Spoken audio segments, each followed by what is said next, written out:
ओम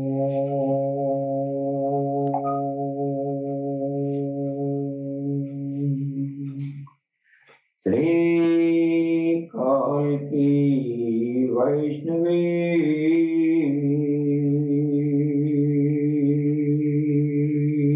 नमः। ओम श्री कालकी वैष्णवी नमः। ओम श्री कालकी वैष्णवी नमः। वक्रतुंड महाकाय सूर्यकोटि संप्रभः निर्विघ्नं कुरु मे देवं सर्वकार्येषु सर्वदा। ॐ गंगणपतये नमः।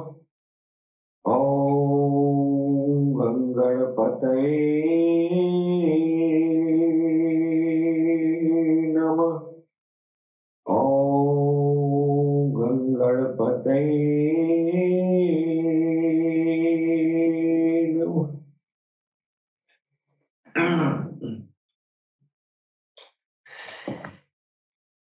सर्वप्रथम हम अपने भगवान सदगुरु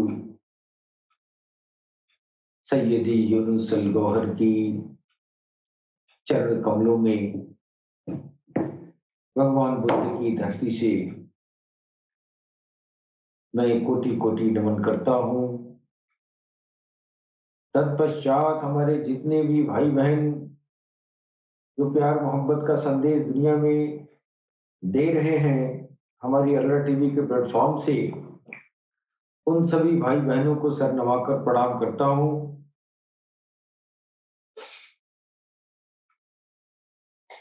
दोस्तों, मैं पिछले कई एपिसोड से मैं ये चर्चा कर रहा हूँ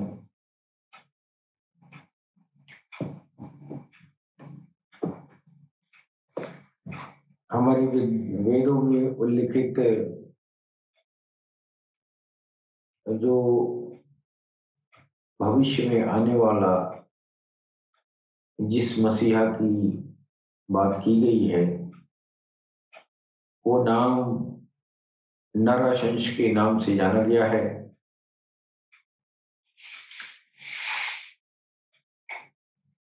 जैसा कि मैं पिछले अपने जो चर्चा मैंने किया है पिछले दिनों उसमें बताया गया है, ये नरशंस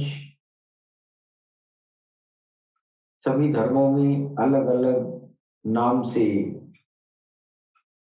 इनका जिक्र आया है और हमारे चारों वेदों में आपकी स्तुति की गई है।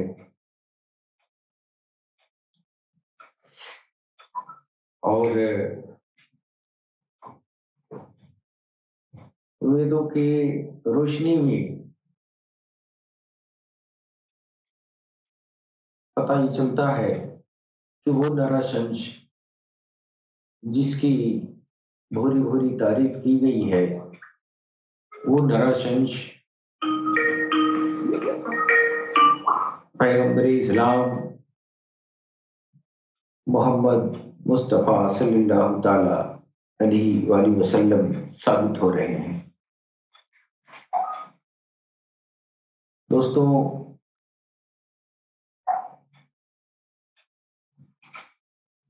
हमारे दिलों में एक दूसरे के प्रति इतनी नफरत घुल गई है और ये नफरत की जो कालिक है, इस कालिक से हमारे वेद और कुरान की जो सुनहरी बात हैं, वो बातें हमारे दिल में नहीं उतर पाती हैं। अगर आप न्यायिक नजरिए से अगर आप देखें अपने अपने दीन और धर्म की किताबों को, न्यायपूर्ण विचारधारा रखते हुए अगर आप स्टडी करते हैं, तो पता ही चलता है कि दुनिया में जो हस्तियां इंसानियत के रहबरी के लिए, इंसानियत की मुक्ति के लिए, इंसानियत के मोक्ष के लिए जो हस्तियां आई हैं, उन हस्तियों का जिक्र जो है सारे धर्म की किताबों में आया है। हम वैमनस्यतावश हम बात की असलियत तक नहीं पहुंच पाते हैं, क्योंकि अगर हम सनातन धर्म के हैं तो बिना ज्ञान हासिल किए मैं इस बात से हम इनकार कर जाते हैं कि मेरे धर्म के अलावा जो भी दीन धर्म है, उन धर्म के जो पैगंबर हैं या पेशवा हैं, उन पेशवाओं को हम जो है झुठला देते हैं या उनको न जानकारी में आदमी जो है कुछ ऐसे वचन भी बोल देता है, उसको ये मालूम नहीं है कि जो ये वचन हम उस पेशवा की शान में जो निकाल रहे हैं, वो मेरे लिए कितनी हानिकारक साबित होगी।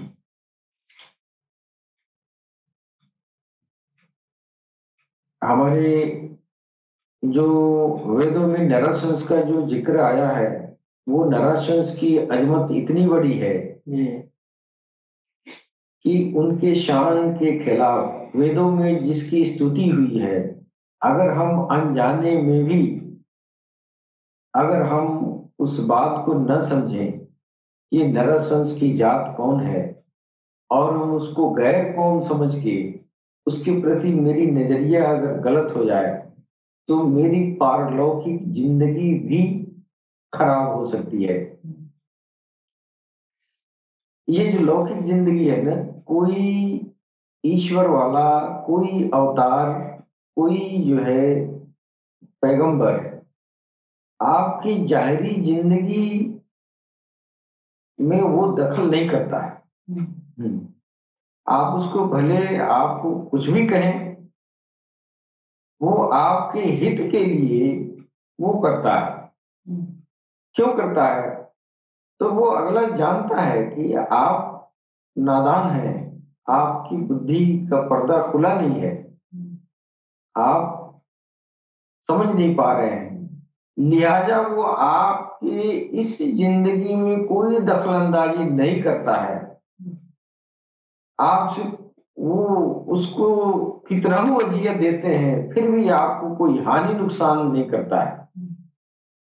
जबकि इंसानियत का मयार ये है कि अगर कोई अगर कोई पेशवा है वास्तव में, तो हम उसको बुरा कहेंगे तो हमारा इस दुनिया में जान माल का नुकसान हो जाएगा। अगर ये आप मयार कर रहे हैं, ये आप ये पैमाना बना लिए हैं, तो आपको वो अगला आपको इस जीवन में कोई नुकसान करेगा ही नहीं। अब नुकसान नहीं करेगा तो आप निडर हो जाते हैं कि हम तो गाली दे रहे हैं रोज भगवान को, राम को, कृष्ण को, चाहे ये जो है मोहम्मद को, ईशा को, है मूसा को, हम तो कह रहे हैं लेकिन मेरा कुछ नहीं हो रहा है। इससे इंसानियत के अंदर ढीठपन आ जाता है।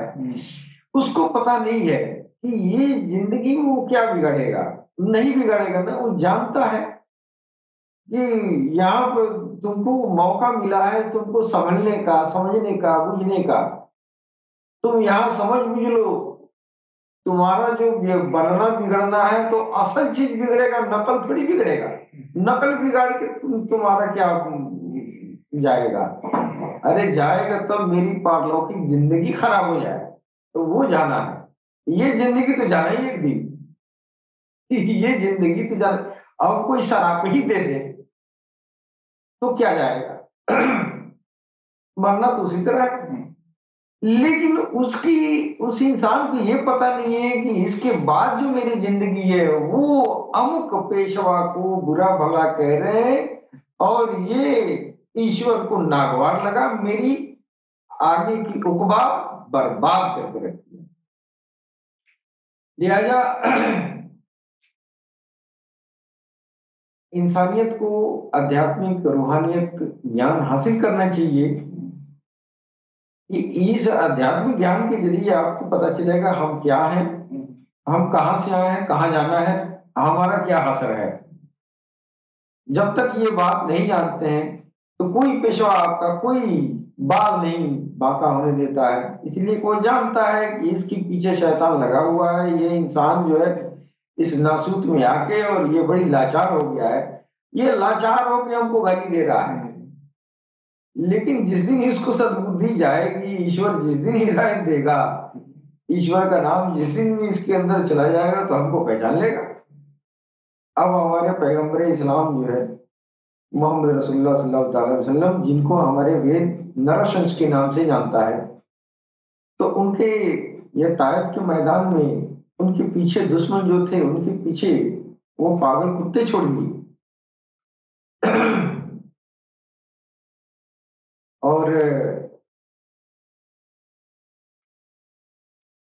आसमान से निदाई आई, फरिश्ते बोले, सब फरिश्ते बोल रहे हैं कि आप इशारा करें, आप कहें तो इन लोगों को या आपके दुश्मनों को पहाड़ों के बीच दाब दें। तो नरसिंह फरमा रहे हैं कि नहीं, ऐसा मत करो, ये बेचारे हमको जानते नहीं है कि नहीं? तो अगर नरसिंह को, अगर इंसान से उनके दिल में कहीं अगर मैल होता तो वो कभी रोकते जिब्रील को? वो कभी नहीं रोकते कि पीस दो, ही तो हमको पत्थर से हमारे पैर को लहलुहान कर दिए। तो वो पैगंबर साहब जानते थे कि इसको यहाँ अगर मार ही दिया जाए तो इसको कौन सी सजा होगी। एक तो ये हो जाएगा कि इसको समझने का मौका नहीं मिलेगा कि ये जिंदा रहेगा तो ना हमको जानेगा, है? और जिंदा नहीं रहेगा तो कैसे जानेगा, है कि नहीं? तो जिंदा रहेगा तो जानेगा, तो जानने के लिए गनीमत दिया उन्होंने। और सारे धर्म के पेशवा इंसानियत के साथ गनीमत रखते हैं। हाँ। और ये इंसानियत को पता नहीं है कि हम श्री राम को गाली दे रहे हैं या हम मोहम्मद को गाली दे रहे हैं तो हमारी नुकसान क्यों नहीं हो रही है? तो नुकसान क्यों होगा? तुम्हारे ऊपर कृपा है उसकी, वो तुमको तारने के लिए आया है। जिस दिन सद्बुद्धि तेरे अंदर जाएगा तो सबको प्रणाम करेगा, है कि नहीं? तो अक्सर हमारे समाज में इस समय जो है, जो बुराइयां पनपी हुई हैं, ये एक दूसरे धर्म के, एक दूसरे दीन के लोगों को, उनके दीन के, दूसरे दीन के पैगंबरों को या पेशवाओं को, अवतारों को, महात्माओं को लोग बुरा भला कहना शुरू किए हैं। ये कलयुग में ये नया हवा बयान चला है, बड़ी गंदी चीज है, पहले इतना नहीं था। वो पिछले अखबार में उन पैगंबरों के जमाने में उनका कोई गुलाम भी होता था, कोई दुश्मन भी होता था, तो वो दुश्मन जो है बिना जांचे परखे वो जुबान से कुछ खोलता नहीं था। लेकिन अब तो ये हो गया कि इंसानियत के हाथ में तो कुछ है नहीं, मुंह से जो मन करता है सो कह देते हैं। किसी को काफिर कह दे, किसी को मुनाफिक कह दे, किसी पैगंबर को, किसी अवतार को कुछ भी कह दे। ये इंसानियत का ये पेशा बन चुका है। इसी दौर के लिए जो है सारे धर्मों में आया है कि एक ऐसा मसीहा आएगा धरती पर, जो मसीहा जो है पूरी इंसानियत को जो है इंसाफ से भर देगा। और ये अब तक जो है धर्मों से इंसाफ क्यों नहीं फैला? सारे धर्म आए और चले गए। अब ये जो दौर कलयुग का है, ये इस दौर में इंसानियत को अब ये किताब पढ़ने ओढ़ने से और प्रवचन सुनने से इंसानियत का कल्याण नहीं होने वाला है। और इस बात का पता पिछले जो गुजरे हुए अवतार थे, पैगंबर थे, ऋषि थे, उनको पता था कि कलयुग का जो दौर होगा बहुत ही विनाशक भी होगा और बहुत ही जो है वो जुबान से कहने लायक नहीं होगा। इस तरह की स्थितियां आएंगी। तो इस दौर के लिए अब वो सारे कलयुग के लिए अब न आपको रामायण, न महाभारत, न गीता, न पुराण, न कुरान और न आपकी हदीसें, कोई भी इंसानियत के दिल पर कारगर नहीं हो पा रही। क्यों नहीं हो पा रही है? तो इतनी जुल्मता भर चुका है दिल में कि अब किताबें पढ़ने से और तथाकथित गुरुओं के निर्देशन में रहने से आपके अंदर कोई भी नैतिक गुण किसी भी किताब से नहीं मिलने वाला है। ये बात तो ईश्वर को मालूम था ना। तो इस दौर के लिए एक ऐसे अवतार को भेजना तय हुआ है और सारे दीन में, सारे धर्मों की किताबों में उस आने वाला अंतिम अवतार, जिसको हमारी सनातन संस्कृति में नरसिंह कहा गया है, कहीं कालकी अवतार कहा गया है, कहीं मुतखील कहा गया, कहीं समावील कहा गया, कहीं इमाम मेहदी कहा गया, कहीं मैत्रेय कहा गया, कहीं तीर्थंकर कहा गया। यानी हर दीन में पेशनगोई ये मौजूद है। तो अब उस अवतार के बारे में चर्चा पूरी दुनिया में हो रही है कि ये वो मसीहा कौन है।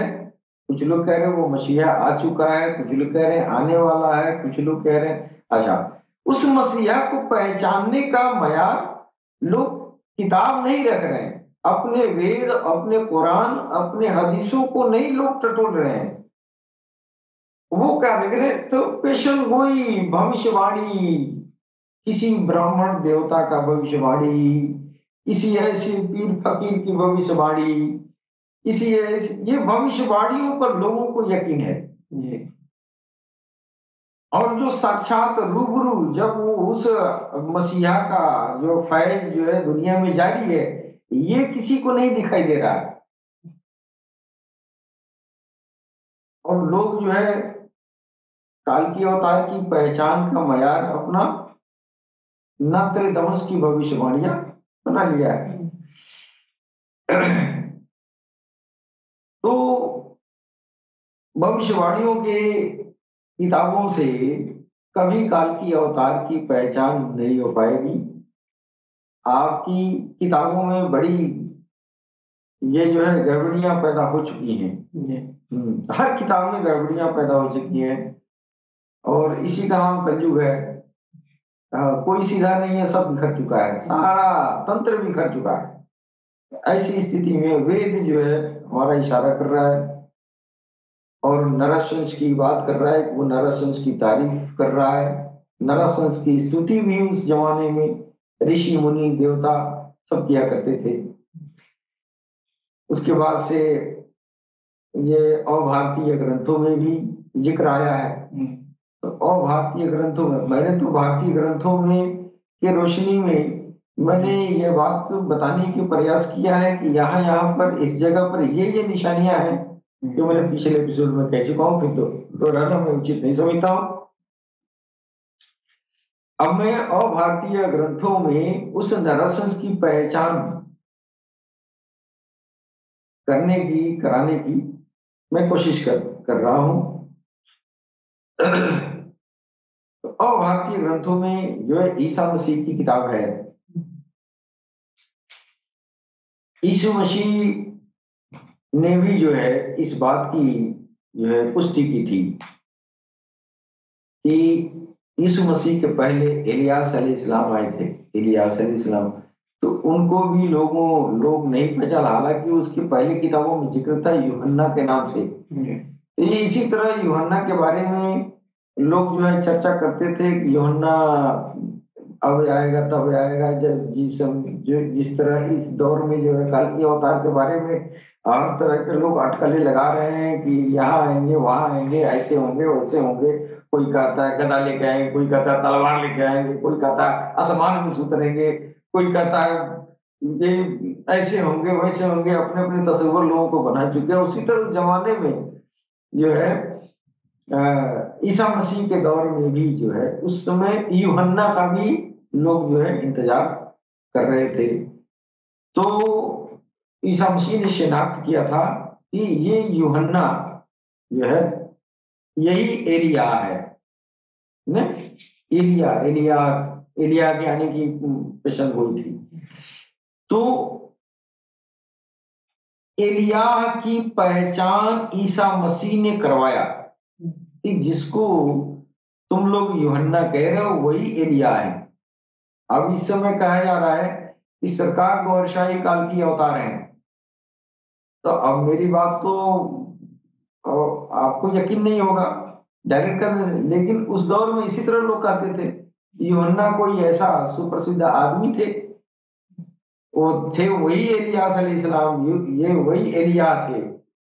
एलिया की इंतजार कर रहे थे लोग और वही एलिया थे। तो वो जो है ईसा मसीह ने कहा कि यूहन्ना ही एलिया है।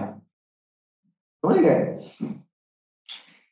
तो उसी तरह का दौर ये भी आया है कि हम उस मसीहा की तलाश कर रहे हैं जिसका हमारे वेदों में जो है जिसका जिक्र आया है। तो हम कह रहे हैं कि ये सरकार को हर्षाही ये काल की अवतार है, तो बड़ी अटपट लग रहा है। लेकिन कोई ऐसी हस्ती जो है जल्दी ही दुनिया जानेगी, वो पहचान करा दी, जैसे ईसा अलैहिस्सलाम कहे कि यही यूहन्ना है यही एलिया है। तो इस तरह का भी लोगों के सामने आएगा। और हमारे भगवान सदगुरु सैयदी यूनुस अल गौहर इसी काल की अवतार इमाम मेहदी की शनाख्त कराने के लिए वो जो है दुनिया के दर बदर भटक भटक के ये पैगाम इंसानियत को बता रहे हैं कि अब तुम्हारा काल की अवतार इमाम मेहदी आ चुका है, ये फैज ले लो। तो अब ये काम जारी है। तो ईश्वर की तरफ से सारी व्यवस्थाएं हैं, बस इंसान जो है बड़ा जल्दबाज किस्म का आदमी है। हाँ, बहुत जल्दी इंसानियत जो है, आप कोई बात कही जाए तो बस इधर सुन के इधर निर्णय लेता है, इंसान जल्दबाज है। अब हम सरकार बहादुरशाही को काल की अवतार अगर कह रहे हैं तो सुनने वाले ये नहीं सोचेंगे कि काल की अवतार यह क्यों कह रहा है, ये ख्याल नहीं आएगा। हाँ, काल की अवतार कह दिया और उसको इतना ही पता है, काल की अवतार सुना है कि घोड़े पर चढ़ के तलवार लेके आएंगे और सारे मुसलमानों को काट पीट के चिकन कर देंगे। उसकी तस्वीर ये बना हुआ है। जब उसके सामने कल की अवतार की बात आती है कि ये चांद में देखो, सूरज में देखो, हाजिर अस्वद में देखो, मंगल ग्रह पे देखो, सारे ग्रहों पे वो छवि कल की अवतार की दिखाई दे रही है। वेद का, ये कुरान का, ये हदीस का, ये जो है सूचनाएं हैं, ये कुरान कह रहा है ऐसी बात, ये हदीस कह रहा है ऐसी बात। अब आप सुनेंगे तो आप क्या करेंगे ना, है कि नहीं? अब आप सुनने के पहले ही कहते ना ना ना ना, हम तो सुनेंगे घोड़ा पे चढ़ के आएंगे और तलवार लेके आएंगे, वो करते रहेंगे। हैं, सारे पापियों को करते, तो पापी और दुश्मन और जो होता है, जो दो दो पार्टियों के बीच अगर दुश्मनी होती है तो एक दूसरे के दुश्मन है। तो ये कहता है मेरा काल की आएंगे तो उधर उसको काटेंगे, वो कहता है मेरा मेहंदी आएंगे तो उसको वो काटेंगे। तो लोगों की तस्वीर तो इतना ही है। तो अब हमारे सदगुरु तो रोज जो है बरसों से लोगों को ये एक एक अक्षर शनाख्त करके बता रहे हैं, किताबों से चुन चुन के ना, कि इंसानियत जो है कहीं एक भी इंसानियत बच न जाए इस सूचना से उसको यकीन हो जाए कि हाँ यही वो कल्कि अवतार वेदी इमाम मैत्रेय तीर्थंकर बुद्ध नराचंच वो वही है। तो इनके बारे में जो ईसा मसीह ने कहा था उनके बारे में मैं बताना चाहूंगा। पहले ईसा मसीह के बारे में कुछ जानकारियां हम अपने सनातन धर्म के लोगों को देना चाहेंगे कि ईसा मसीह के कोई पिता नहीं थे। ईश्वर ने इन्हें वह शक्ति प्रदान की थी जिसके प्रभाव के कारण ये रोगियों को स्पर्श करते थे और उन्हें स्वस्थ कर देते थे। इनके उपदेश इतने प्रभावोत्पादक होते थे कि सुनने वाले भय से घबरा जाते थे। इनकी महत्ता को हूण देशवासियों ने नहीं समझा। भारत के राजा शकराज जो विक्रमादित्य के पौत्र थे, जब हूण देश के मध्य में पहुंचे तो पर्वत में बैठे हुए श्वेत वस्त्रों से अलंकृत एक पुरुष को देखा। उनसे शकराज ने पूछा कि आप कौन हैं? तो आपने जवाब दिया। ये शकराज ने उनसे पूछा कि हे प्रभु आप कौन हैं? तो उन्होंने कहा कि मैं ईसा मसीह हूं। फिर उन्होंने पूछा आपका धर्म क्या है? तो ईसा मसीह ने फरमाया कि मेरा धर्म वैदिक जप को आश्रित करके निर्मलांतःकरण को होकर परमेश्वर का ध्यान करना है। अब देखिए ये बात समझने की है। जब शकराज विक्रमादित्य के पौत्र थे, जब हूण देश वासियों के बीच जब गए तो वहां जो है पहाड़ों पर एक इंसानी शक्ल में एक जो है देवता आपको दिखाई दिए जो ईसा मसीह थे। पास में जाकर पूछा आपका क्या नाम है? आपने नाम बताया, आपका नाम और धर्म। नाम तो आपने ईसा मसीह बता दिया, लेकिन जब धर्म पूछा तो उन्होंने ये नहीं कहा हम ईसाई हैं। जब धर्म पूछा तो कितनी बेहतरीन जवाब आपने दिया कि मेरा धर्म वैदिक जप को आश्रित करके निर्मलांतःकरण को होकर परमेश्वर का ध्यान करना है। अब यही जो है यही काम जो है इस समय सरकार गौहरशाही कर रहे हैं। यही काम जो है मोहम्मद रसूलुल्लाह किए और यही काम वो कह रहे हैं यही काम मेरा धर्म है। हमारा धर्म हिंदू मुस्लिम सिख ईसाई नहीं है। मेरा धर्म क्या है कि वो वैदिक जप को आश्रित करके, यानी जो वेदों में जो प्रभु का नाम जो निर्देशित किया गया है, प्रभु के हजारों नाम, तो किसी भी नाम पर आश्रित करके यानी उस पर डिपेंड, सिर्फ उस पर डिपेंड रह के, यानी भगवान के किसी नाम का जिक्र करके अंतःकरण को निर्मलांत करके निर्मलांतःकरण होकर परमेश्वर का ध्यान करना। यानी ये जो सरकार गौहरशाही जो ये इंसानियत को पवित्र करने का जो अभियान छेड़ा है कि ये राम के नाम का दान ले लो, ये अल्लाह के नाम का दान ले लो और इसको अपने अपने दिल की धड़कनों में, अंतःकरण में, हाँ अंतःकरण में इसको ले जाओ और वहां उसका दिल की धड़कनों पर, मन की माला पर सिमरन के जरिए ज्योति पैदा करो। ज्योति के जरिए उस ज्योति से तुम्हारे दिल की सफाई होती है। अब दिल की सफाई क्या है? इस तरह का गर्दा गुबार थोड़ी पड़ता है। दिल मैला जो है गुनाहों से होता है।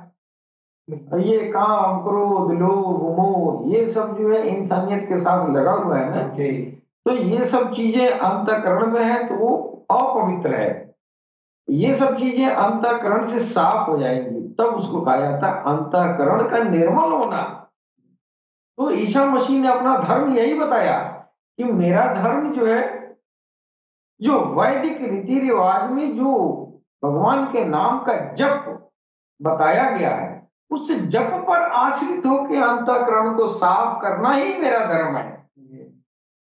और असल में कहिए तो सारे धर्मों का सार यही है कि जो धर्म बने हैं वो धर्म जो है इसी के लिए बने हैं कि आप धर्म को धारण करके और ईश्वर के नाम को, ईश्वर के सिमरन को अपने दिल में बसाएं, फिर उसके जरिए ज्योति बनाएं, उस ज्योति के जरिए अपने अंतःकरण को साफ करें। फिर ये अंतःकरण जब चमक उठेगा फिर इसमें जो है परमेश्वर का ध्यान करें।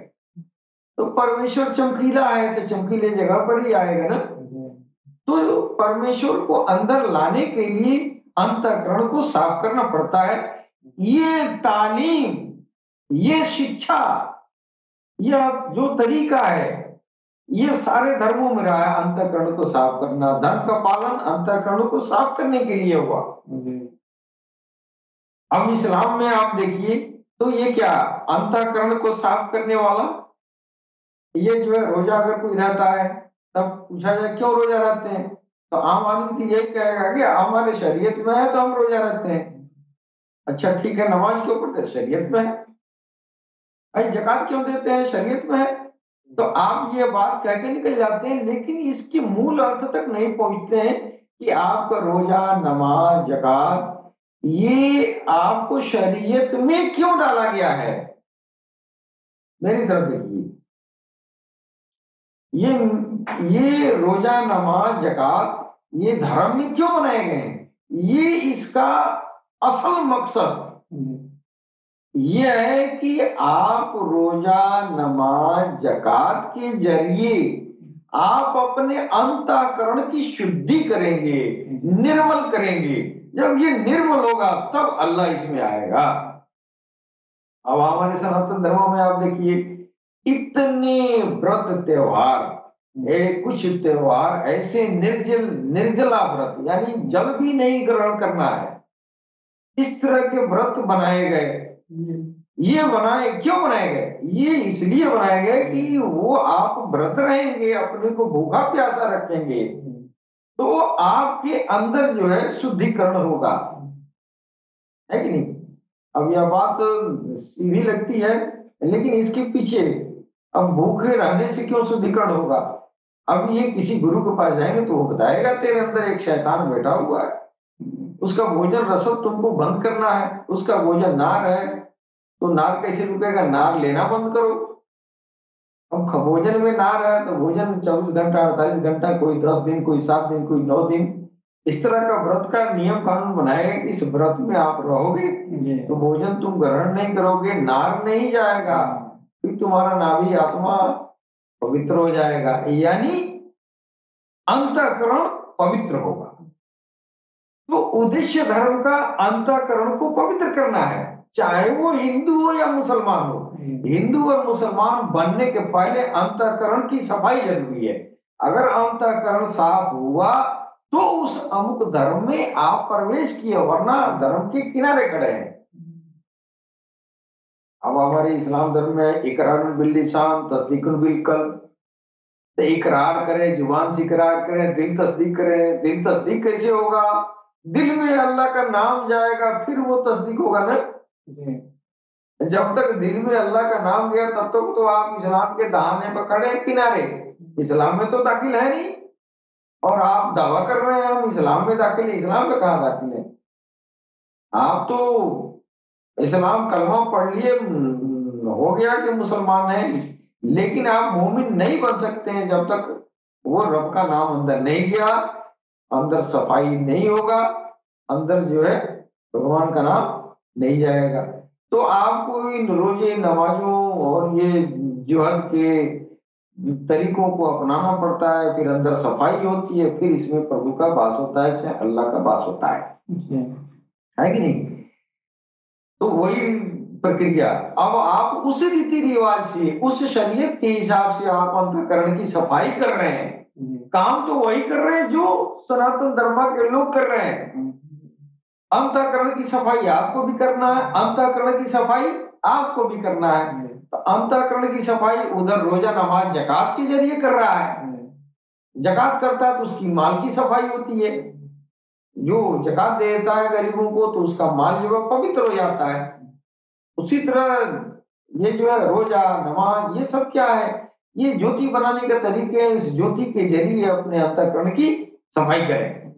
तो धर्म है आपका, असल अर्क धर्म का इस्लाम नहीं, असल धर्म आपका अंतःकरण की सफाई बने, यही तो ईसा मसीह ने कहा। जब ये शकराज ने पूछा, हे प्रभु आप कौन है, आपका क्या नाम है और आपका धर्म क्या है, तो हज़रत ईसा अलैहिस्सलाम ने क्या फरमाया, अंतःकरण को यानी वैदिक जप के जरिए और उस पर आश्रित होके यानी राम नाम या अल्लाह का, ईश्वर का कोई भी नाम, उसको जाप करके टकराव करके ज्योति बना के संकीर्तन करके ज्योति बनाए, ज्योति के जरिए अपने दिल की सफाई करें, यही मेरा धर्म है। यह बात जब आने वाले भूल गए तो मालूम हुआ कि इंसानियत का धर्म अंतःकरण को साफ करना है। चाहे वो किसी भी धर्म से बिलोंग करता है, उसका उस धर्म पर चलकर वही काम करेगा जो हिंदू अपने धर्म पर चलकर वो काम करेगा। तरीके मुख्तलिफ हैं, तरीके अलग अलग हो सकते हैं। कोई नवरात्र का व्रत रहता है 9 दिन और कोई रोजा रहता है 1 महीने, है कि नहीं। और मेरा ख्याल है कि सनातन धर्म में यह जो है कई तरह के व्रत होते हैं, एक मौन व्रत भी होता है। अब ये मौन व्रत इस तरह अंतःकरण की सफाई करता है, मौन व्रत से बहुत लाभ है। और मौन व्रत को देखकर अब इस्लाम के कोई बुजुर्ग भी, बहुत ऐसे बुजुर्ग एक हुए, उनका नाम याद नहीं आ रहा है, कोई बुजुर्ग भी ऐसे हुए जो हिंदू साधु संतों के मौन व्रत की नकल करके उन्होंने अपने अंतःकरण की सफाई किया था। जब वो कह दिए कि भाई हम तो हिंदू ऋषियों के जो मौन व्रत है उस मौन व्रत को देखकर और हम अपना सारा सिस्टम लगा दिए, लेकिन ये हम कामयाब नहीं हो पाए। लेकिन सनातन ऋषियों का जो मौन व्रत को मैंने धारण किया तो मेरे नफूस में बहुत अच्छा तहारत आया, है ना। और यहाँ तक कि मेरा दिल भी पवित्र हो गया, रब का नाम भी दाखिल हो गया, है कि नहीं। तो मालूम हुआ कि अर्क जो है क्या है, सफाई। अर्क क्या है, सारे धर्मों का ये मंजिल का, ये जो है पहला पड़ाव इंसान का मंजिल ईश्वर है। तो ईश्वर की तरफ मुसलमान भी चलते हैं, ईश्वर की तरफ हिंदू भी चलते हैं।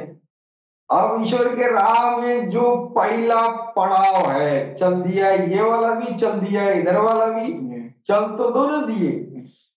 पहला उसका पड़ाव है ये अंतःकरण की सफाई। ईश्वर के राही ईश्वर की तरफ चलने वाले अंतःकरण की सफाई न करें तो फिर आगे का मामला तय होगा ही नहीं। इसलिए ईश्वर की राह में पहला पड़ाव अंतःकरण की सफाई है। चाहे आप मुसलमान बन के आए रोजा नमाज करके अंतःकरण की सफाई करें, या हिंदू में आप जो है मौन व्रत रख के करें या उपवास व्रत रख के करें, चाहे खड़ा होके करें। बहुत बहुत ऐसे ऋषि जो है सनातन धर्म में जीवन भर खड़े रह गए, बहुत ऐसे ऋषि है। मुसलमानों में भी बहुत ऐसे ऋषि गुजरे, ऐसे वही गुजरे हैं जो 12-12 साल तक खड़े रह गए, 12-12 साल तक खाना नहीं खाया। तो ये सब काम जो है वो अपने अंतःकरण की सफाई के लिए करते हैं। अब यहाँ सारा धर्म आके मिल गया, अरे यार जो काम तू कर रहा है वही काम तो हम भी कर रहे हैं जो रास्ता तुम जा रहे हो वही रास्ता हम भी जा रहे हैं। अब ईश्वर की तरफ बढ़ रहे हो तो तुमको भी सफाई करनी पड़ रही है, हमको भी कर रही है। अब कोई झाड़ू से साफ करे, कोई पोछा से साफ करे, साफ तो हो रहा है ना। तो आदमी जो है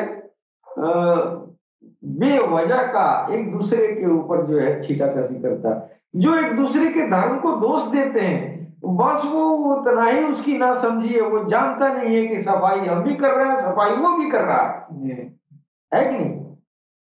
अब ये कहा सकता है कि तेरे सफाई करने के तरीका मेरे सफाई करने के तरीका से मने सुगम नहीं है, अच्छा नहीं है। हम साफ कर रहे हैं तो विनोद साफ कर रहे हैं, तू साफ कर रहा है तो उलूल जुलूल कर रहा है। ये बात तो समझ में आ रहा है, लेकिन यह बात तो कोई कहता नहीं है। सीधे हमला करता है, Hindu is wrong, Muslim is wrong, पैगंबर नथिंग, ये राम नथिंग, ये कृष्ण नथिंग। ये लोगों का वार एक दूसरे की तरफ से पड़ा रहता है। ये कोई पूछता कि यार ये अध्यात्म का ईश्वर की तरफ जो रास्ता जा रहा है, पहला पड़ाव वो जो है वो सफाई है। और इस पड़ाव पर तुमने सफाई कैसे किया इतना जल्दी, है कि नहीं, कैसे किया। तो यहां पर जो है अगर कोई कहे आओ मैं तुमको सफाई का तरीका मैं बता रहा हूं, तुमसे तेजी से मेरे वहां सफाई होती है, तो फिर वो इधर से इधर आया। तो ये धर्म परिवर्तन करने का एक वजह बन गया कि हाँ भाई ये करो। अब तो दौर ये आ गया कि इस समय धर्म परिवर्तन करके भी अब कुछ नहीं कर, इसलिए कि जिस तरह की सब लापरवाही की सफाई इधर हो रही है, उसी तरह की सफाई इधर भी हो रही है। और वो दोनों की सफाई बस उलुल जुलुल है, नाम का रह गया है, सफाई तो किधर भी नहीं है। तो इधर वाले उधर जाके क्या करेंगे, कुछ नहीं करेंगे। इधर गंदा बन के गए तो उधर भी जाएंगे, तो इससे ज्यादा फेदर उधर पोता है। उधर से अगर इधर कोई आया तो इधर भी खूब कालिख लगा हुआ है, तो भाई कहीं जाने से कोई फायदा है नहीं, है कि नहीं। ईश्वर ये जानता था ना कि अब एक दौर ऐसा आएगा कि कोई हिंदू से मुसलमान हो जाए तो भी कोई फायदा नहीं होगा, कोई मुसलमान से हिंदू हो जाएगा तो भी कोई फायदा नहीं होगा। क्यों नहीं फायदा होगा, गंदगियां दोनों तरफ बराबर होंगी, दोनों तरफ जो है जुल्मत रहेगा। ऐसी स्थिति में काल की अवतार इमाम मेहदी तशरीफ फरमा होंगे और वो अपनी नजरों से एक बराबर की सफाई करेंगे दोनों को। हाँ, अब कहेंगे तू अपने धर्म की सफाई वाला झाड़ू रख लो, तुम भी अपने धर्म की सफाई वाला झाड़ू रखे रहो, अब तुम कुछ मत करो, बस मेरी नजरों से सब काम होगा। शर्त एक ही है, चांद में वो जो छवि है, वो चांद में छवि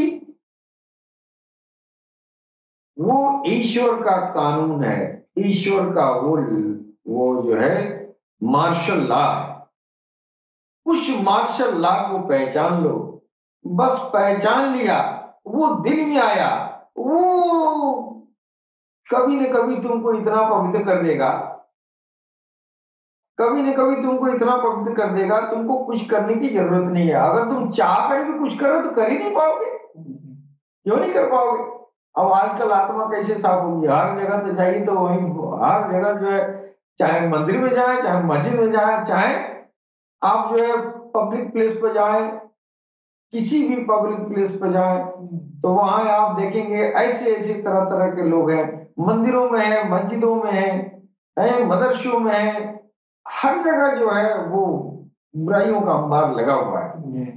ऊपर से चिकनाई है, ऊपर से खूब बढ़िया भाषणबाजी है, और बड़ी बड़ी सूरह पारे और मंत्र और सुक्ति बुक्ति क्या क्या पढ़ी जा रही है, यज्ञ अनुष्ठान किए जा रहे हैं, और अंदर से करामात हो रही है, कलयुगी करामात अंदर अंदर लोग करते हैं। अब 10 में एगो पकड़ा गया तो हो जाता है, 10 गो में 10 लिप्त है, अब 10 गो एक जो है सामने आ गया, आम जनता दुनिया के सामने, तो एक जान गया, 10 गो कोई सबूत नहीं मिला तो पड़ा हुआ है कि नहीं। असलियत ये है कि कोई आज धरा रहा है तो कोई कल धरा रहा है, किसी की बंडाफोड़ आज हो रही है, किसी को 10 दिन के बाद हो रही है, लेकिन हो रहा है सबको।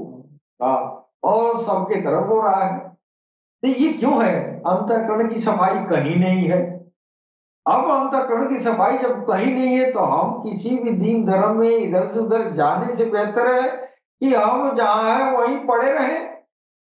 अब मेरा काम जो इधर उधर जाके होती थी, अब मेरा काम काल की अवतार करेंगे। कैसे करेंगे? बिना शर्त, बिना शर्त। आप चांद में देखें भगवान काल की अवतार का चेहरा, आप चांद में देखें नरसिंह का चेहरा, आप चांद में देखें इमाम मेहदी का चेहरा, आप 3 बार अल्लाह अल्लाह करें। आप नरसिंह का चेहरा चांद में देखें, वही चेहरा नरसिंह है इमाम मेहदी का, वो नरसिंह का चेहरा देखें और 3 बार कहें हे प्रभु मेरे दिल में राम राम बसा दे, है कि नहीं?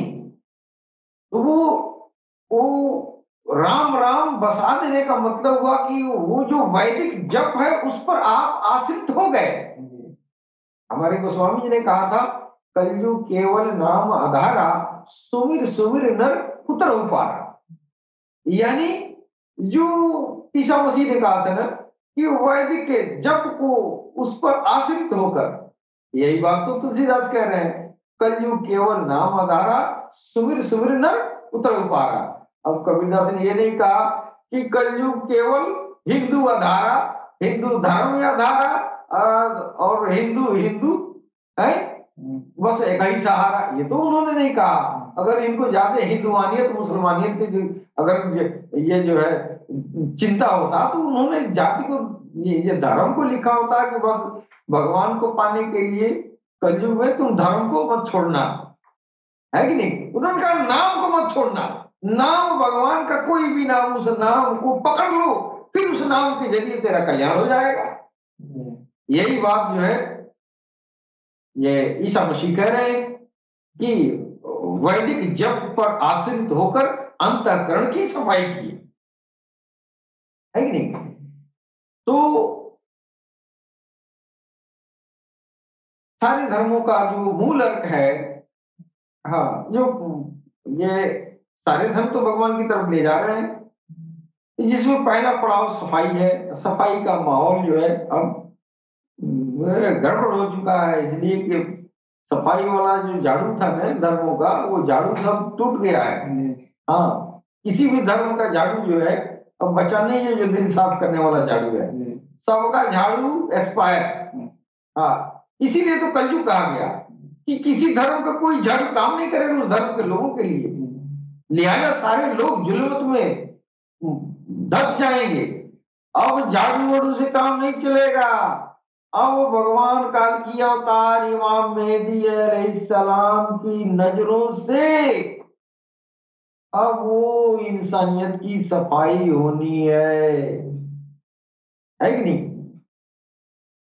इसलिए इतना बड़ा काम जो आपको बड़ी जद्दोजहद किसी भी धर्म में करके और आप अपने अंतःकरण की सफाई करते थे, अब ये काल की अवतार वो कौन सी हस्ती है, ये कौन आ गया है भाई जो अपनी नजरों से आपका ये इतना बड़ा काम कर रहा है? उस नजर की बात, उस नजर की अजमत बड़ी थी तभी तो वैदिक काल से उसकी तरफ इशारा होता रह रहा है। वैदिक काल से इशारा हो रहा है उस नरासन की। अरे वो आएंगे इंसानियत के लिए, तो जो लोग जंगल में जाके सफाई करते थे, जो भारी भरकम यज्ञ करा के अनुष्ठान करा के अंतःकरण की सफाई करते थे, बहुत जोदो तकवाल करके और तब अंतःकरण की सफाई करते थे। अरे वो मसीहा आएगा, ये सबको मालूम था पिछले 15 का, वो आएगा तो इंसानियत को इतनी बड़ी जद्दोजहद से बचा लेगा। अब ये जो है ये जाप क्या है? वैदिक जाप, ये जो है भगवान के नाम का ये जाप क्या है? ये संकीर्तन पहले से होता रहा है, संकीर्तन सब में है।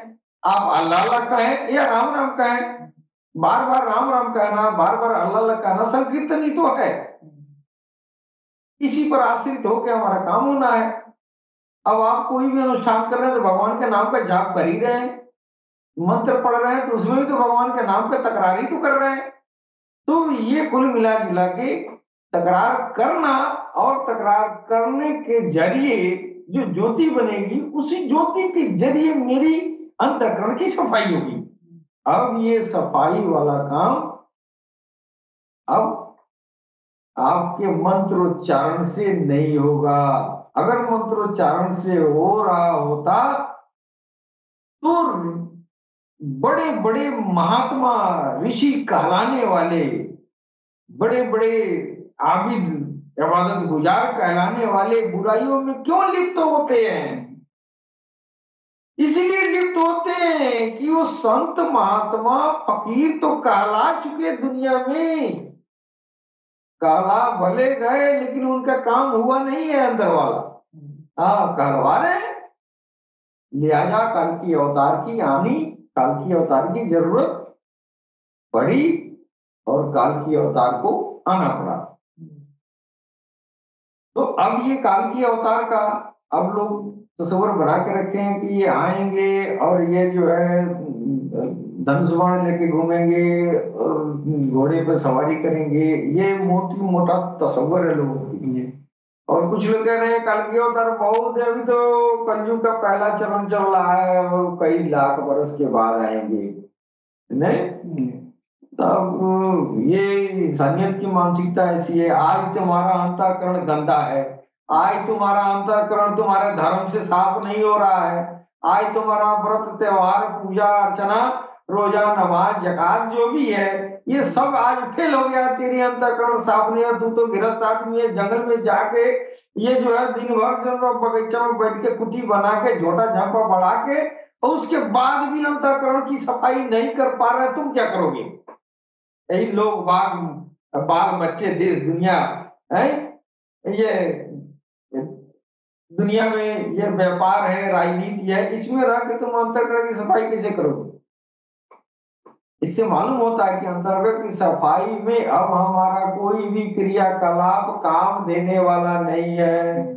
अब सिर्फ काल की अवतार ही कर पाएंगे। और ये अनोखा तरीका सरकार ने बताया है।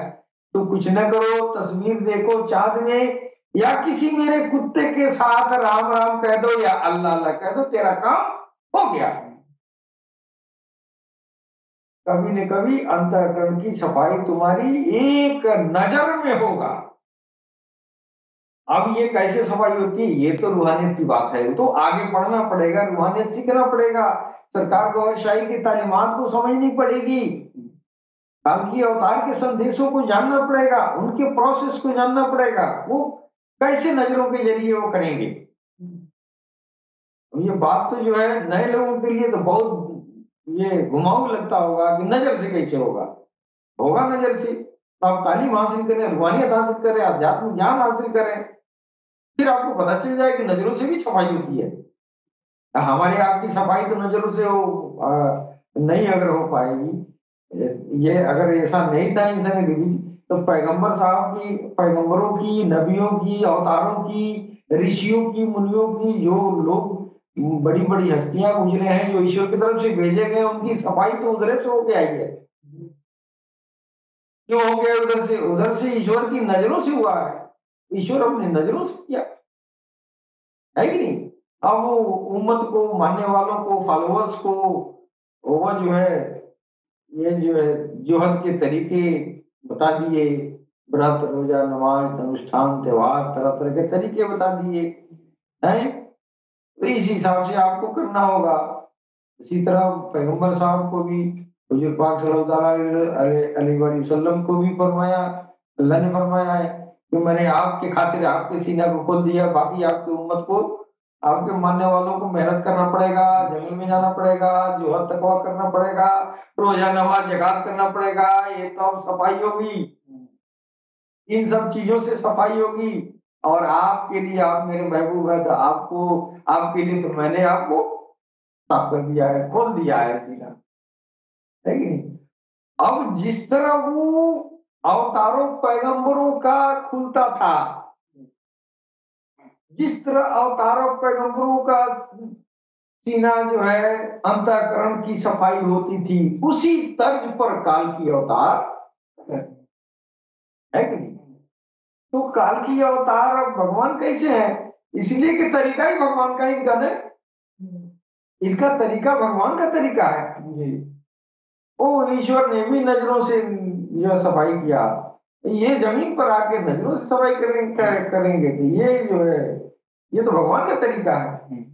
अब क्या पता आप कौन है, ये तो तरीका भगवान का है। नजर से किसी की तरफ ताक दें, किसी की तरफ तवज्जो कर दें, किसी की तरफ कर दें, उनका ध्यान आकृष्ट हो जाए किसी के ऊपर, फिर आपका जो है अंतःकरण की सफाई शुरू। वो तो सफाई ही नहीं, वो तो भगवान के सामने ले आके खड़ा कर देंगे एक नजर में, समझे नहीं। तो वो काल की अवतार जो है, जो इंसानियत के ऊपर जो एहसान करेंगे वो यही एहसान है। हाँ, वो यही एहसान है कि इंसानियत को गंदा कुचला मैला पापी, और वो जो है दुनिया की सारी गलाजत उसके अंदर मौजूद है, जिसको पिछले अवतार ऋषि महर्षि कोई मुंह नहीं लगाता था, कोई अपने पास फटकने नहीं देता था। अब ऐसे लोगों को तारने के लिए काल की अवतार में इमाम मेहदी और मैत्रेय तीर्थंकर का आना हुआ है। और इसका सबसे बड़ी दलील कि अंतःकरण की सफाई का अनोखा तरीका, वो तरीका जिस तरीके पर ईश्वर ने अपने प्रिय ऋषियों के, महर्षियों के, अवतारों के, नबियों के, मुरसलीनों के जो सफाई किया, तो उस तौर तरीके पर काल के अवतार करेंगे। इसलिए कि अब सारे धर्म के तरीके मेरे सामने बेकार हैं, किसी काम के लायक नहीं है कि नहीं। तो इसी को जो है असल धर्म का अर्थ यही है, अंतःकरण की सफाई करना।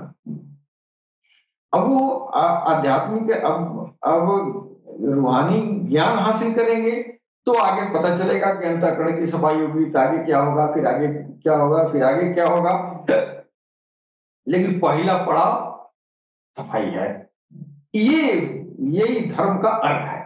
तो ईसा मसीह ने यह जो है इसको अपना धर्म कहा कि यही मेरा धर्म है, अंतःकरण की सफाई करके और ईश्वर परमेश्वर का ध्यान करना।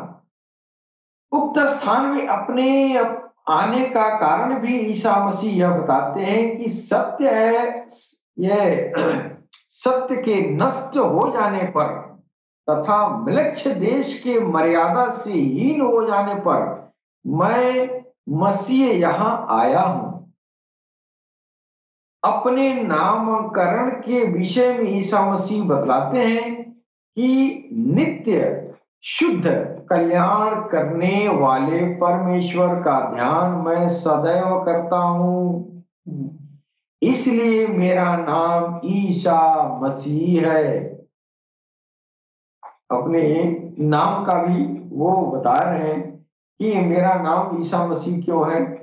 ईश्वर का निरंतर ध्यान करने वाला, ईश्वर को अंतःकरण में बसाने वाला जो है, ये नाम ईसा मसीह से काम के अनुरूप ईसा मसीह होगा, इसलिए इनका नाम ईसा मसीह। इतने बड़े महात्मा और धर्मोपदेशक के संहार के लिए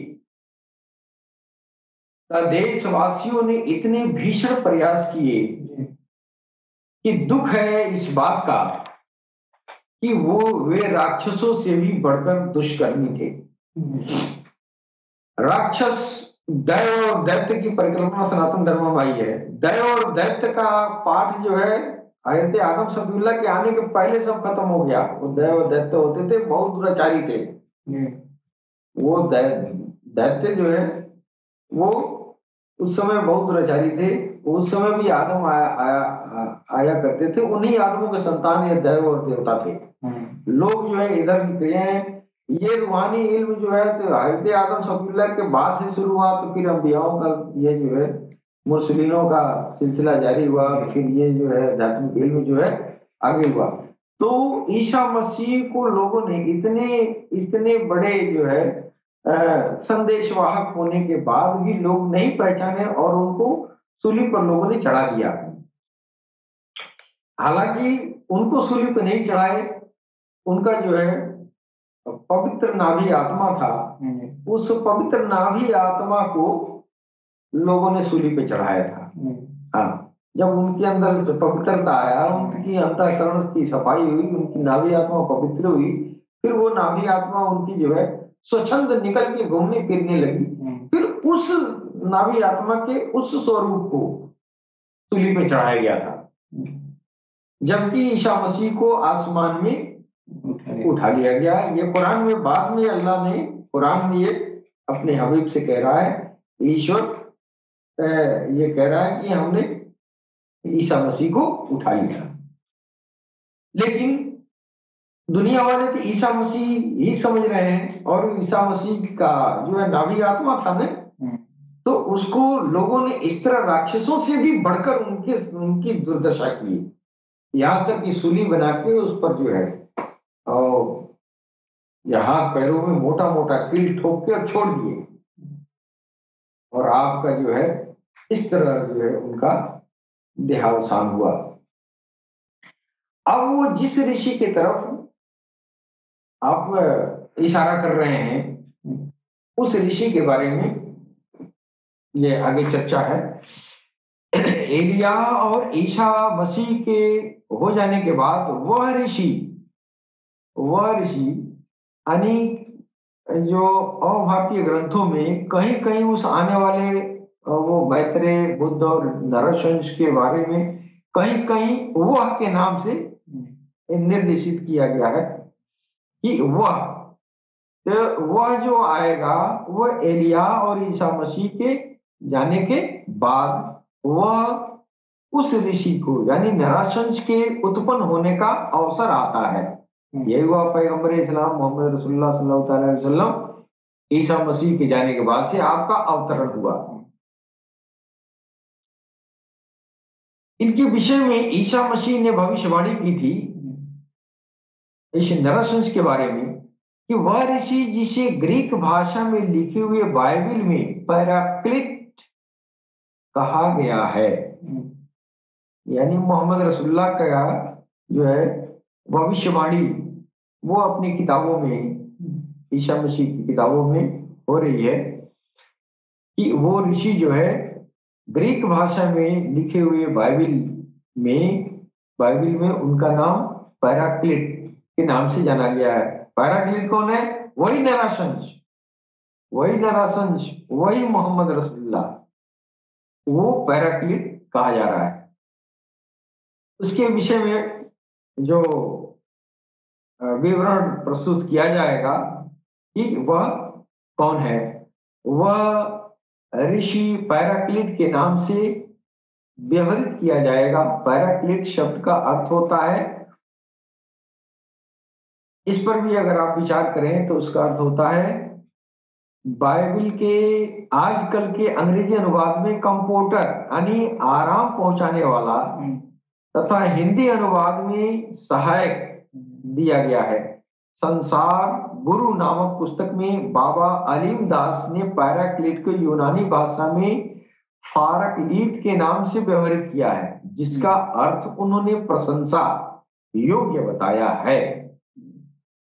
सर विलियम म्योर ने मोहम्मद साहब की जीवन गाथा लिखते समय अपने ग्रंथ में संक्षिप्त संस्करण में उल्लेख किया है कि अरब के लोगों के मध्य किसी लड़के का नाम मोहम्मद पड़ जाए, यह एक नवीन एवं विचित्र बात है।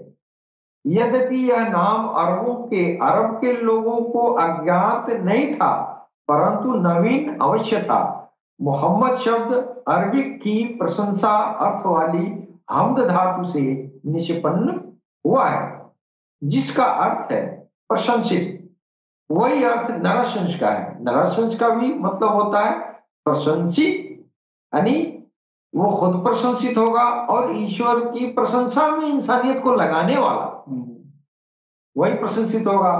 और जब नराशंस का जब तीसरा दौर आया, ये दूसरा दौर नराशंस का जब दूसरा दौर आया, पहले दौर तो मोहम्मद रसूलुल्लाह के रूप में था, दूसरा दौर उनकी अर्जी आत्माओं के जरिए सैयदना रियाज अहमद गौहर शाही के रूप में आप जो है नराशंस आपकी अवतार हुई, आप पैदा नहीं हुए हैं। अवतरण हुआ है। जिस तरह हमारे सनातन धर्म के जो अवतार हैं अवतरित हुए हैं, अवतार जो है माँ के सितम से नहीं पैदा होते हैं, उसके पीछे बातनी राज होती है, वो कपड़ा पहने हुए आते हैं। हाँ, अवतार कभी कपड़ा पहनकर आता है, वो नंगा नहीं आता है। तो कपड़ा पहन के माँ के सितम से कैसे पैदा होगा, लिहाजा उसके पीछे कुछ और राज है। तो इसी तरह जो है सरकार गौहरशाही भी आपकी पैदाइश नहीं हुई है, आपकी पैदाइश जो है उसी तरह है कि कपड़े में लपेट के आपके माँ के पास रखा गया। तो ये अवतरण का ये प्रमाण है। हाँ, तो ये जो है इसका अर्थ जो नरसिंह का हुआ वही अर्थ जो है आपका मोहम्मद का हुआ, वही अर्थ रियाज का हुआ। रियाज का माना इंसानियत को ईश्वर की प्रशंसा में लगाना, और मोहम्मद का माना ईश्वर की प्रशंसा में हमदो सना में सारी इंसानियत को लगाना। और वही नराशंस का मतलब हुआ वह नर जो प्रशंसा करे, प्रशंसा कराए और खुद प्रशंसित हो। अब इतनी बड़ी हस्ती प्रशंसित नहीं होगी तो कौन होगी?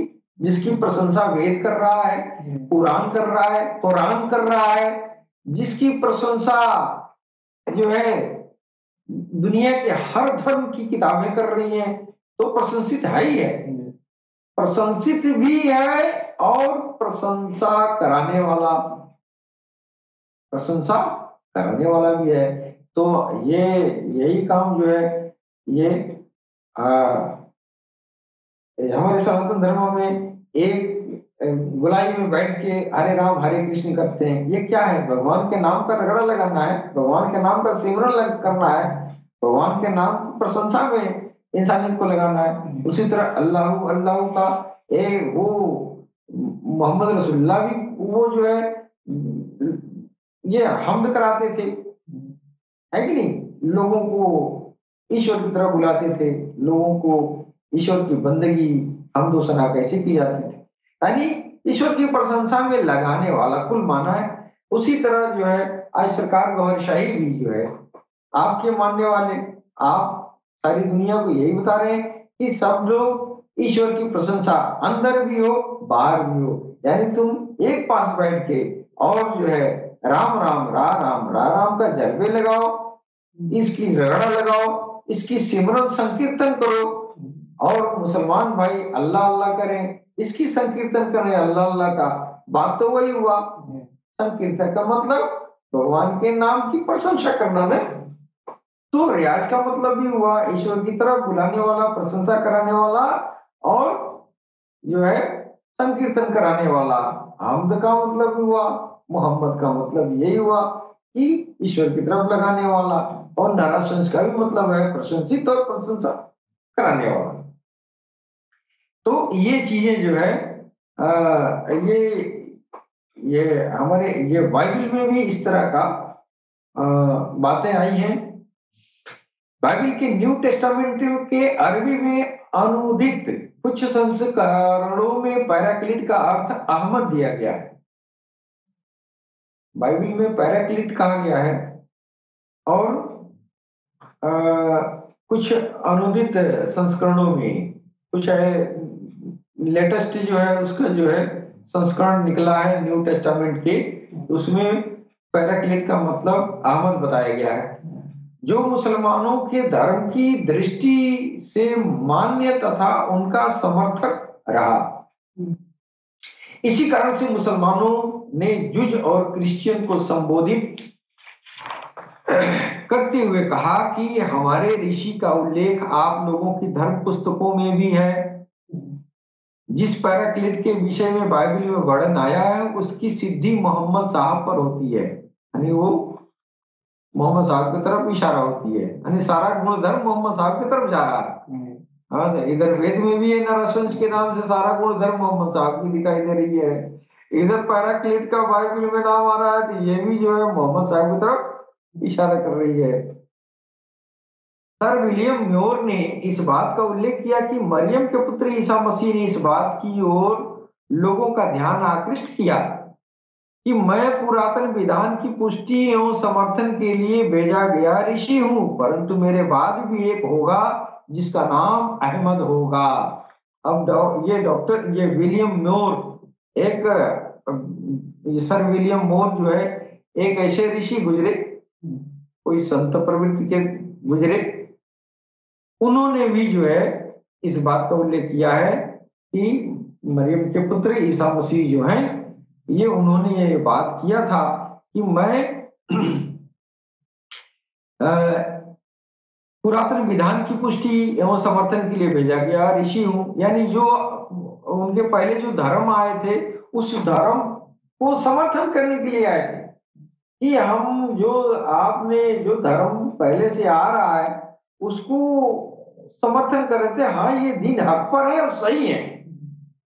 और यही हम पैराक्लिट जब मोहम्मद साहब भी आए तो इन्होंने कहा हम किसी धर्म को झुठलाने के लिए नहीं आए, हम उसकी समर्थन करते हैं, तुम बिगड़ गए हो अपने धर्म से, उसका मैं सुधार कर रहा हूं। उसी तरह ये जो है ईसा मसीह कह रहे हैं कि मैं पुराने जो पुरातन विधान है धर्मों का, उनकी पुष्टि मैं कर रहा हूं कि वो सत्य है, मैं समर्थन कर रहा हूं कि वो सत्य है। और कह रहे हैं कि मेरे बाद भी एक ऋषि आएगा, जो काम मैं कर रहा हूं मेरे बाद भी एक ऋषि आएगा और जिसका नाम अहमद होगा। ये सर विलियम म्यूर ने लिखा है। यहाँ अहमद नाम पैराक्लिट के लिए प्रयुक्त हुआ है क्योंकि बाइबल में ईसा मसीह ने अपने बाद आने वाले ऋषियों को पैराक्लिट शब्द से व्यवहित करते हुए अपने बाद आने वाले जो ऋषि हैं उनको पैराक्लिट का शब्द का व्यवहार करते हुए उनकी उनकी बातों के लिए भी लोगों को उत्साहित किया। इस प्रकार यह स्पष्ट हो जाता है कि पैराक्लिट का अर्थ प्रशंसक होता है, यानी नरशंस होता है, जिसका अरबी अनुवाद अहमद होता है। बाइबल के न्यू टेस्टामेंट में जिसके आने की भविष्यवाणी की गई है उसमें क्या क्या विशेष बातें होंगी जिससे वह पहचाना जाएगा, इस बात पर अब आगे हम चर्चा करना चाहेंगे। ईसा मसीह द्वारा कही गई बातों का स्मरण कराने वाला पहला पहचान है जो पैराक्लिट, यानी वो नराशंस, यानी वो मोहम्मद जो आएंगे उनकी पहचान के लिए ये दो चार पॉइंट पर हम जिक्र करना चाहेंगे। ईसा मसीह द्वारा कही गई बातों का स्मरण कराने वाला, जो ईसा मसीह बात कर गए होंगे, वो जो दुनिया भूल चुकी होगी, जो बाद में पैराक्लिट आएगा, जो नराशंस आएगा, वो नराशंस ईसा मसीह के बातों को दुनिया वालों को याद कराएगा, स्मरण कराएगा। और ईसा मसीह ने इस बात का स्पष्ट निर्देश किया है कि वह नया विधान लेकर नहीं अपितु पुरातन विधान की पुष्टि के लिए आए थे। ईसा मसीह जिस विधान की पुष्टि के लिए आए थे वह विधान था मूसा का विधान, यानी ईसा मसीह जो आए थे उन्होंने कहा मैं पुरातन विधान जो चल रहा है उसकी मैं पुष्टि करना, मैं समर्थन करने के लिए कहा ये हक पर है, यानी मूसा का दीन, मूसा का धर्म जो है सत्य है और इनका धर्म की सच्चाई ये है। लेकिन मूसा के मानने वाले उस समय तक बिगड़ चुके थे, है कि नहीं? फिर उनको उन्होंने बताया कि तेरा धर्म सत्य है, तू बिगड़ गया है कि नहीं? तो जो बिगाड़ पैदा हुआ उसकी वो सुधार किए, है कि नहीं? इसी तरह आप नरसंस जब मोहम्मद रसूलुल्लाह के रूप में आए तो उन्होंने कहा हम किसी धर्म को झुटलाने के लिए नहीं आए हूं भाई, हम तो, और नबी बतौर नबी इसी काम पर वो नबूवत थी। नबूवत का मतलब होता है कि पिछले जो विधान आए उस विधान की पुष्टि करने वाला नबी कहलाता है। यानी जो भी धर्म पिछले अदवार से आ रहा है, जो उसमें बिगाड़ पैदा कर दिया गया है, उस बिगाड़ को सुधार के फिर उस धर्म की पुष्टि करे कि यू आर क्वाइट वेल। नहीं, यानी तुम अब अच्छे हो, है कि नहीं? यही काम मोहम्मद रसूलुल्लाह ने किया। तो हुजूर पाक के उम्मत में जो आलिम उलमा है, कभी इस बात को नहीं कहते हैं कि ये नबी बतौर नबी वो जो है वो सुधार करने वाले थे, वो जो है तजदीद करने वाले थे। तो नबी का मतलब ये होता है कि वो सुधार करने वाला। तो अब ये जो है मूसा के दिन में जो सुधार किए ईसा मसीह ने और अपना दीन बनाया, तो जो सुधार किए उस नजरिए से देखा जाए तो नबी वो जो है उनके थे, नबी मूसा के मानने वालों के लिए थे। उसी तरह ईसा के मानने वालों के लिए या सनातन धर्म के मानने वालों के लिए मोहम्मद रसूलुल्लाह यानी पैगंबर इस्लाम यानी नाराशंस यानी पैराक्लिट बतौर नबी इस काम के लिए थे। नबी का मतलब ये होता है भूले बिछड़े को राह पे ले आना, जो गलतियां हो चुकी हैं, बिगाड़ पैदा हो गया है, उसको सुधार करना, ये नहीं कि उसको निग्लेक्ट करना। मोहम्मद रसूलुल्लाह ने कभी किसी धर्म को निग्लेक्ट नहीं किया, कहा कि नहीं, जो तुम कर रहे हो, जो तुम्हारा दीन है वो हक है, सही है, सत्य है, तुमने जो बिगाड़ पैदा किया है ये है, इसको सुधार लो। अब तो वो नबी भी थे और रसूल भी थे। तो रसूल दीन भी बनाता है, धर्म भी बनाता है। तो धर्म भी बनाए और पहले के धर्मों में जो बिगाड़ थे उसको सुधार भी किए। तो उस हिसाब से उनके नबी थे, इनके मुरसलीन हुए, इनके रसूल हुए। तो रसूल जो है दीन बनाने वाला है। अब जब दीन बनाए तो फिर उन लोगों में से भी दावत दिए कि आओ, इससे भी जो जहां तुम हो वहां ठीक है, लेकिन उसके आगे का भी और इल्म हासिल करना है, तो आओ कलमा पढ़ लो। नहीं अगर पढ़ सके, जहां तुम हो वहां संतुष्ट हो वहीं रहो, लेकिन जो इल्म मैं लेके आया हूं वो इल्म इसके पहले किसी अवतार के पास, किसी ऋषि के पास नहीं है। अगर ये इल्म चाहिए तो वो इल्म तो मेरे साथ आ जाओ। तो वो कलमा कलमा वो हो गए, यानी कलमा पढ़ना पड़ा, फिर वो उस इल्म को हासिल किया।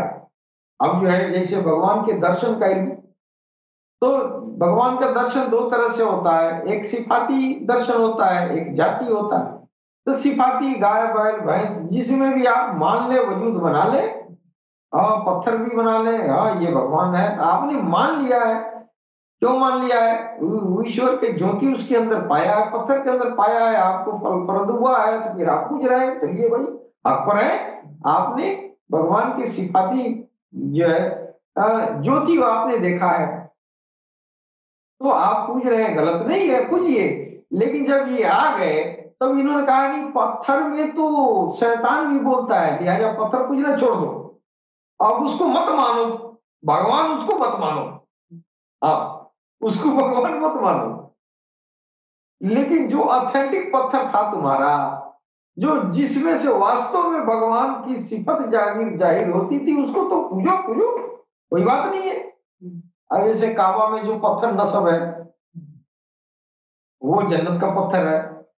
अब उस पत्थर में तो भगवान की वो तो उसमें जो है कोई छवि है, वो छवि का राज बताया गया, वो जो मुंह है, नाक है, कान है वो जो है गुनाहों को खींच लेता है, चूस लेता है। ऐसा पत्थर कौन नहीं चूमेगा? ऐसे पत्थर को पूजा करने से कौन रोकेगा?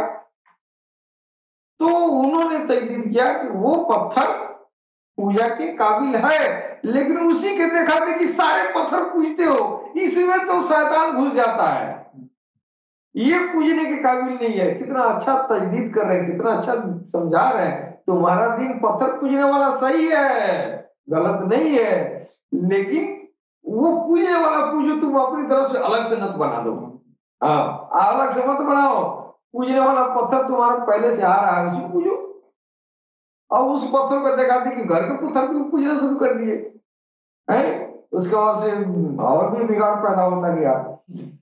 तो ईसा मसीह के द्वारा जो कही गई बातें हैं, उन बातों को भी उन्होंने यह पुष्टि किया। और एक और सबूत है ईसा मसीह के पश्चात उनके आने का, संसार के नायक के रूप में आगमन होगा, यानी पूरी दुनिया के हीरो होंगे, सत्य मार्ग के प्रदर्शक होंगे।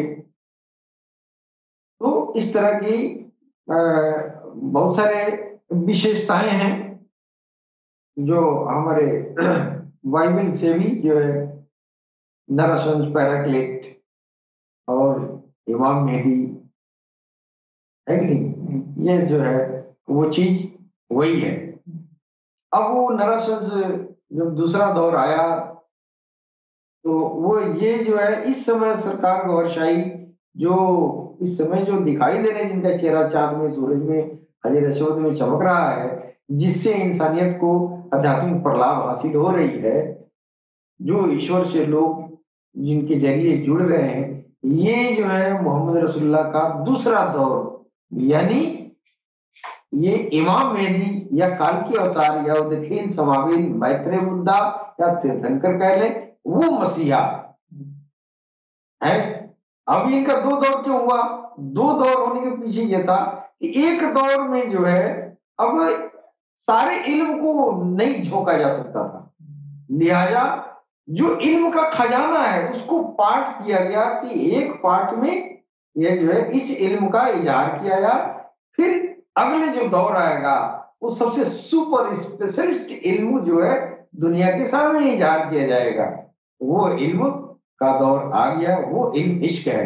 और वो इश्क को लेके काल की अवतार और इमाम मेहदी दुनिया में तशरीफ फरमा है। आए, आप भी आए, और इस दुनिया का सर्वोत्तम जो ज्ञान है वो इश्क का ज्ञान है।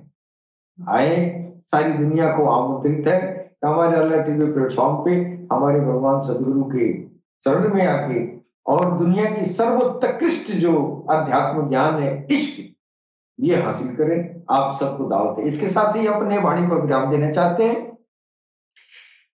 सबको सलाम, नमस्ते, सत श्री अकाल, गौर शही मरहबा।